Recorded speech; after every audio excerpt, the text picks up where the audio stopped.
I feel like this comment pretty much represents exactly how every single Black Clover fan is feeling right now.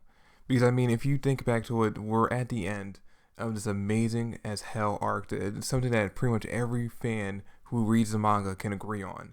Because this artist had nothing but, save for maybe 2 or 3 chapters, great art, a lot of great storytelling and character development, and a lot of epic fight scenes. Like seriously, the epicness of this entire arc is something that when I originally started reading the manga, I did not think the series could reach until possibly the very end. And here we are finally at the ending of this arc, and we're still in the beginning of the series basically. Okay, so the chapter opens up and we see that Asta actually managed to land the attack on the demon's heart, which means he actually is dying. We actually spend the first bit of the chapter seeing the demon as is in his final moments. And during his final moments, we actually get to see a scene where the demon that they've been fighting this entire time and the demon inside Asta actually interact very briefly. And in this moment, we see, or we actually already knew up to this point, that the demon did not recognize the demon that was sleeping inside Asta. But we get to see the demon that sleeps inside Asta talk to him, and he calls the demon that they've been fighting this entire time his senior. Now, what's interesting about this scene is the fact that this kind of leads more into the identity of who the demon inside Asta actually could be. Because when we actually see in this chapter, we get 3 important hints. Number one is the fact that the demon that Asta and have been fighting this entire time has no idea who the demon inside Asta is, even after coming face to face with him. So we know that this demon is not someone as well known, which would not be something you would expect for a demon who has anti-magic abilities. You would think since that ability or the anti-magic ability is so effective against magic users, he would be well known in the demon world. And the fact that he calls him his senior basically leads to the idea that maybe this demon was actually created after the demon had been sealed away. And this actually kind of fits with a very popular idea right now that Asta's demon actually might be the demonized version of Lick after he turned into the demon 500 years ago during the Elf Massacre. Which actually does kind of make a lot of sense, especially since the fact that, Asta didn't inherit his swords and his grimoire. So it would make sense that the demonized version of Lick is inside his grimoire. But at the same time, it doesn't make a lot of sense because of the fact that Lick is actually here right now. His soul has been reincarnated in this new body. So the demonized version of him shouldn't really exist at all at this point outside of its corpse that is sitting outside of Hage Village. Plus, when we actually get to see the two demons interact in this chapter, we see that the demon that everyone's been fighting up to this point, in his demonized, shadowy form, looks pretty similar to his, real physical body that they've been fighting this entire time. So if we're going by that logic, the demon inside Asta should look pretty similar in his demonized, shadowy form as it would if it had actually had a real life body. And if we compare that form to what we see of the demon that Lick actually turned into, you can see that the two of them don't look anything alike. So that kind of debunks the theory right there. But you know what? After reading the chapter a few times and after thinking about it for a few minutes, I actually came up with a theory that I kind of want to run by you guys real quick in this video. So alright, so we saw a few chapters ago when we were in the flashback to 500 years ago when Lumiere was fighting the demon version of Lick, that in order to defeat him, Lumiere and Sekirei had to use that magic device to suck away the demonic energy from Lick in order to basically suck away enough so that Lick can gain control of his body long enough for Lumiere to land a fatal blow on him. Now, here's my theory. What if the reason why the demon doesn't recognize the demon that's inside Asta is because instead of being the actual demon version of Lick that we saw him fight 500 years ago, which the demon would recognize since he was there present at the fight and saw Lick turn into the demon, what if instead of just actually being the demon that Lick turned into, what if the demon inside Asta is actually the demonic energy that they sucked away from Lick? Because as we saw in that chapter and during the flashback, that demonic energy actually was controlling Lick. That's the reason why Lick wasn't in full control of his body, because that demonic energy was in control. What if by sucking away the demonic energy from Lick, that actually created a new demonic being, and once it was separated, it went inside the grimoire and actually became the new demon that we actually see in Asta. That's why he has a different form than Lick did. We really won't know until later on in the series when we actually finally find out exactly what's going on with this demon inside Asta. Which, by the way, I kind of want to talk about that real quick. Now that we know that the demon inside Asta we already knew that it was trying to take over Asta's body, but now that it actually has sentience and we see that it actually might be planning something as it kind of foreshadows in this chapter, we can see that there's really only 1 or 2 options that's going to be placed when it comes to this demon's personality or when it comes to the future of this demon in the series. Either A, is going to end up taking control of Asta's body, or becoming free from Asta's body, and eventually the demon will end up becoming the final villain of the entire series, or at least a major villain for a very major arc. Or we're going to see the demon and Asta kind of develop the same kind of relationship that we saw Kurama and Naruto develop in Naruto. Which, I'll be honest with you, I would kind of hope for the former over the latter, simply because of the fact that we've already seen that development in Naruto. Now, that being said, if you can find a different way to develop the relationship between the two characters, between the demon and Asta, that differs from the way Naruto and Kurama became friends and actually became allies, then I will fully accept it. If you can actually come up with a great original way as to why the demon decides to work with Asta instead of trying to fight to take over his body like it's been doing this entire time, then I will fully accept the two of them developing the relationship that Naruto and Kurama currently have.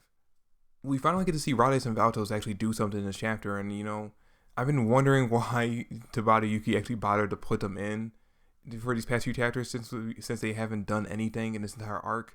And now I understand why they're actually involved in this now, why they actually ended up going inside the Dark Castle.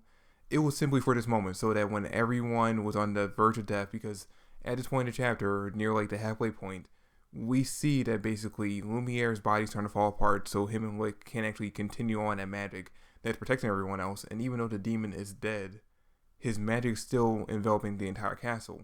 So everyone else is pretty much boned at this point. But this is when Rades and Valtos actually show up using teleportation magic to basically teleport everyone to where Asta and Yuno are. So that's pretty much the only reason why they're there. And you know what? The same can actually be said for Godair and Repchi, because the only reason why they were even in this entire arc to begin with seems to be the fact that they were there to help Yami and Charlotte when they were about to be enveloped by the demon's magic escape. Since Repchi had his chain magic, they used that to pull themselves up. And the entire time, we get to see Yami and Charlotte pulling a Jack and Rose by using Godair's entire body. And it's kind of like that folding door that Rose was sitting on at the end of Titanic. Except for this time, they were both on there because Godair's fat as hell, so they can both fit on there instead of just one person. But yeah, they kind of it seems like these four characters, were only in this arc in order to be plot devices for the main characters that we actually care about to escape with their lives. And you know what? I gotta admit, that's the one big thing I'm actually disappointed by this entire arc. Despite how amazing this arc has been in general, I'm actually disappointed by the fact that we didn't actually get to see Rades and Valtos actually come face to face with Patry at any point and actually have a confrontation with him, actually have a fight with him. Because that's actually something that once it was set up earlier on in the arc, I was really looking forward to. Because now that we see Rades actually show up as being like a bigger threat than he's ever been, since he's been kind of a joke since his introduction, seeing him actually revive the three of them, actually basically become someone that seems like a credible threat, and have him be so interested and so bloodthirsty for his revenge against Patry, I was looking forward to that fight. And when Patry was actually, on his demonic rampage, he actually, after being turned into a dark elf, and we saw that Rades and Valtos were there at the scene, I was looking forward to seeing the fight between the three of them. I was looking forward to seeing exactly how they would contribute in this entire arc in general. But seeing the fact that they are only there as plot devices in order to protect everyone else that we actually do care about, it was kind of a letdown. But that being said, this arc did a lot of great things. I don't want to take away from that. Like, in fact, we actually see in this chapter, moments before Rades and Valtos actually save everyone, we actually get to see a moment where everyone, humans and elves, are actually working together to escape from the castle.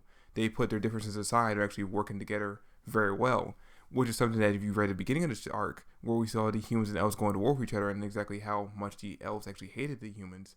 In fact, even earlier before this arc started, when we actually got to see Fauna and her interactions and how much she actually hated humans, to see her in this chapter actually working side by side with humans, actually leading them to the exit, that actually just shows exactly how much all the characters have changed, how much they have developed throughout this entire arc. And that's one great thing this arc has done. It has developed characters very well. And I can't wait to see exactly how their development furthers later on in the series. Also, I kind of want to mention, I don't know how many of you guys actually noticed this in that page where we actually get to see everyone get teleported to Asta and Yuno. If you notice, Charmy seemingly turned back into her human or to her regular form. Anyway, the chapter pretty much ends with everyone deciding that they're going to escape through that door that's pretty much the only exit at this point outside of the Dark Castle. So I'm guessing in the next chapter, it's pretty much going to open up with everyone escaping from the castle.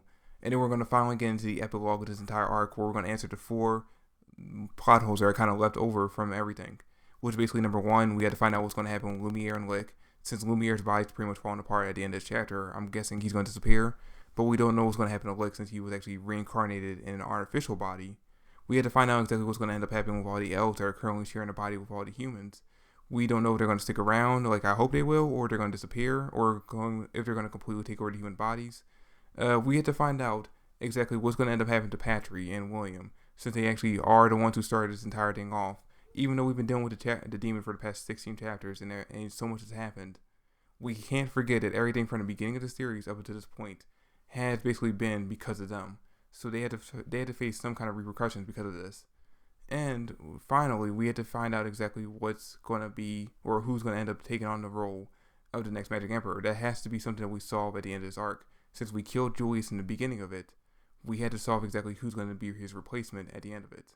But yeah, in the next chapter or two, the arc will officially end. And I can honestly say that this has been one amazing as hell arc. I can honestly say, and I'm pretty sure that every Black Clover fan will agree with me, that this has been the best arc of the entire series. And I'm happy I got to see it, and I'm kind of sad, even though it's been a very, very long journey. I'm sad to see it end. And actually, it's actually kind of funny.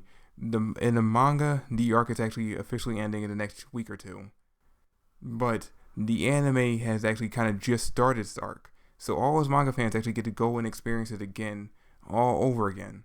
And this time, now that we actually know exactly what ends up happening in the arc, we can actually experience it in a brand new way, because now that we know it, we can actually look forward to like hints and actually look into things that we didn't actually notice in the first viewing in the manga that we might pick up on now in the anime.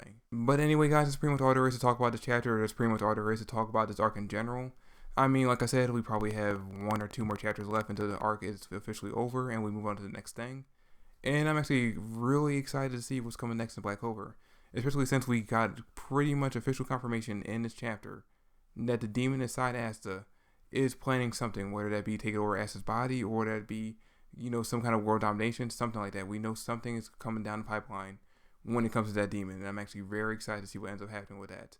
But that's pretty much it for the video. That's it for the review. Thanks for watching, guys. Hope you enjoyed. If you did, drop me a like, subscribe to the channel. I would greatly appreciate it.